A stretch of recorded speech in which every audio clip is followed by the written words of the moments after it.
But listen, he's over there laughing. We're up here laughing. Everybody laughing. This is serious, though. He won't be laughing Friday. This is very serious. On his trunks or cups, I'm going to consider a low blow. His is up a little high. Let's do it right. Touch him up. May the best man win. Garza looking to... Comes into him, bends. Beautiful. Let him turn that shoulder in. That is a... You hear? Starting fight. Yeah, huh? Starting fight. Wait, it's over. He's trying to get it. Look at this. Al Servo says, I can't believe you're doing this.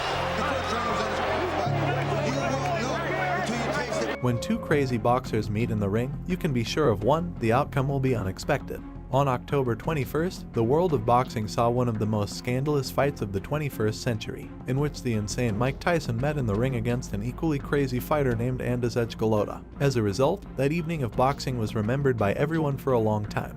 In this issue, I will tell you in detail about this fight in which Iron Mike brought his opponent to hysterics. Drove. Let's hope this doesn't really get out of hand now. It's getting very ugly here. Psycho versus Psycho. This is how you can characterize the fight that took place on October 21st of the 2000th, where two notorious Iron Mike Tyson and Mad Pole Andrzej Golota met in the ring. The fight was expected to be exciting, however, what happened in the end shocked absolutely everyone. But first things first, let's start with the background. Norris, but he was very cautious, Bobby, and playing dull.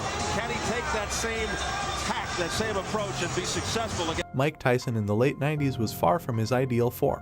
From the once most intimidating boxer on the planet, there was practically nothing left, but still his reputation inspired people with fear. After Tyson spent half a morning of a year-long suspension after biting off his ear in a rematch with Evander Holyfield, Tyson returned to the ring, but in the form of a bandit. The fights against Francois Bada, Orlin Norris, Julius Francis, and Blas Fares proved a certain inadequacy of the youngest champion in the history of the heavyweight division. Problems with the law, scandals, drugs, and so on, it all affected the legend. He resembled an abandoned child, so much his life was not independent in those moments. Mike broke Bada's arm, got into a fight with Savarez after the end of the fight, and only vaguely resembled a sane person. However, surprisingly, these factors only increased interest in this person. The American public did not care whether the title was at stake with the participation of Tyson. Jealousy made a show in the confrontation with any opponent. At that time, it was difficult to find who was more scandalous than him, but such a character still existed, and his name was Andrzej Golota. It was he who entered the ring with Tyson. Gone by his ribcage. I don't think it's possible to fight anything even remotely close to that and survive, never mind win. There's an explanation for Golota's tardiness. Let's get it from Jim Gray.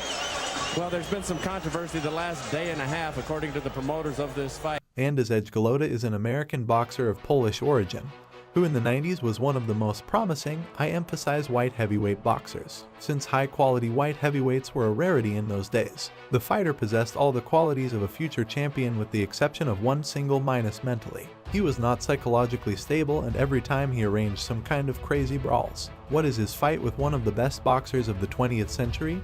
Riddick Bowe. In the first fight, Golota knocked out his opponent with a forbidden blow to the groin. After that, a mass brawl began in the arena.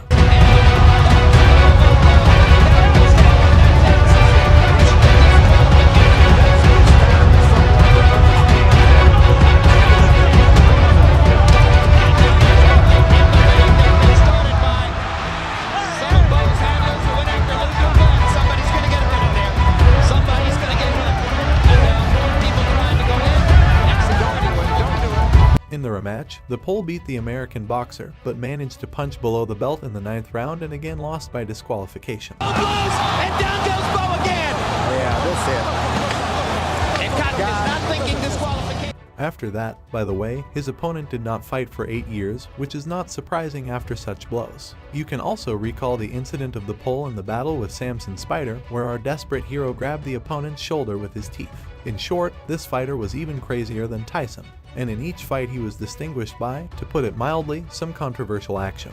But the scandal of the two boxers only increased the interest of fans in this fight. In August of the 2000th year, journalists announced this battle officially. The audience in Michigan didn't care what shape the athletes were in and whether they were ready for battle.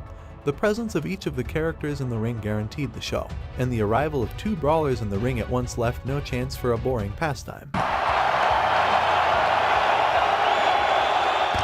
I'm not Muhammad Ali. I'm not capable of predicting rounds, and I'm not clairvoyant. But listen, he's over there laughing. We're up here laughing. Everybody's laughing. This is serious stuff.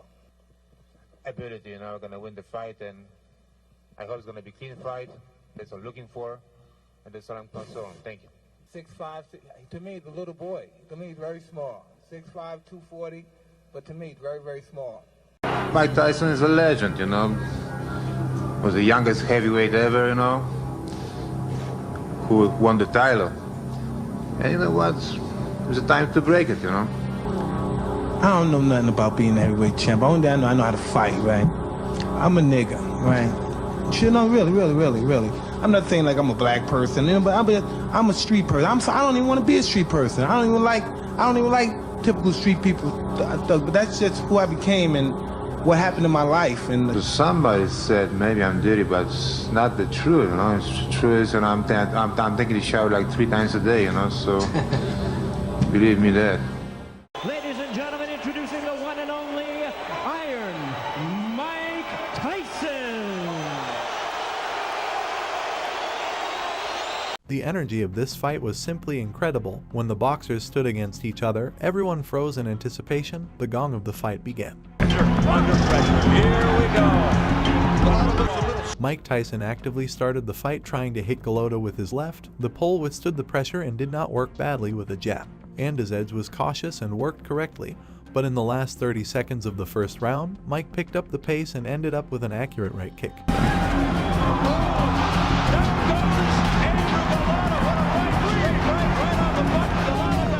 From the side, the knockdown did not seem heavy. The Pole sat on his ass, but at the same time he first touched the floor with his hand. As soon as he got up, the round ended. And then the fun begins. During the break, the Pole asked his seconds to stop the fight.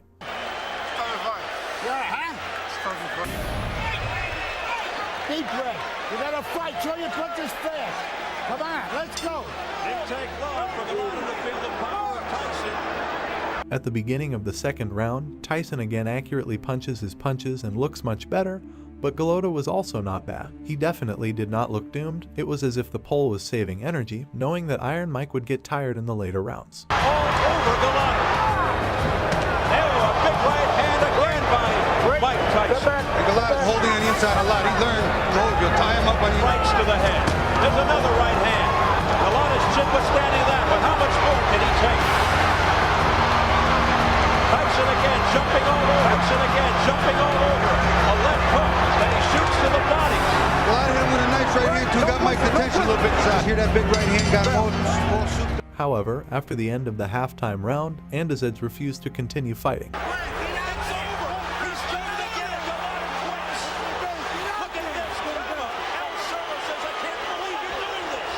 Mike Tyson at this time, with an evil face, tried to approach the opponent or pretended that he wanted to do it. He was restrained by a guy from the team. Galota at this time walked back and forth, then left the ring. While he went to the locker room, all sorts of garbage flew into him from the stands. In the end, someone hit the Pole with red soda. It spilled over Andizedge's chest as if he was covered in blood.